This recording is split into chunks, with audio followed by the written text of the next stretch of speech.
দাদার পকেট পরোটার সঙ্গে বোনের কিন্তু পরোটা। তোমার আজকের খেয়ে অনেস্ট রিভিউ দিতে হবে কোনটা বেস্ট, বোনেরটা নাকি দাদারটা, বলো। নাও খেলাম, খাও, ছিললাম। আচ্ছা একটু ঝোল লাগবে, তোমার বোনের পরোটা খেতে গেলে ঝোলের প্রয়োজন। আচ্ছা, গ্রেভি গ্রেভি যে বলে যেটা মাখো মাখো গ্রেভি নেই, কিছু নেই দাদা। তুমি এক গ্লাস করে একটা শুধু পরোটা খেয়ে দেবো, কেমন লাগে এটা আমার তো। দুজন এসে তুমি খেয়ে দেখো না, তুমি এই পরোটাটা খেয়ে আমাকে বলো আমাদের আর মাল নেই, কথাটা বুঝছো না? এটা তোমাকে আমি টেস্ট করতে দিলাম, এরপর আমি বাংলাদেশ যাচ্ছি তো। দাদা খাও। এই যে নেই,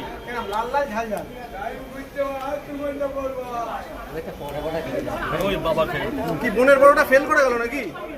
দেখো বোনের পরোটাটা একটু টাইট টাইপের, আমারটা একটু নরম টাইপের। এমনি টেস্ট সব দিক দিয়ে আমারটা যেমন কান্না রাত্রিরে এনেছি এখনো নরম, বোনেরটা টাইট, কিন্তু বোনের পরোটাটা ঘরোয়া, এটা বিক্রির দিকে যাবে না, আর আমারটা বিক্রি।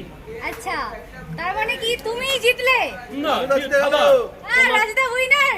তোমারটা মাখো মাখো, এটা তোমারটাও ভালো আমারটাও ভালো, দুটোই বেশ। খাবার কখনো খারাপ হতে পারে না, সন্তান খারাপ হয়, মা কি খারাপ হয়?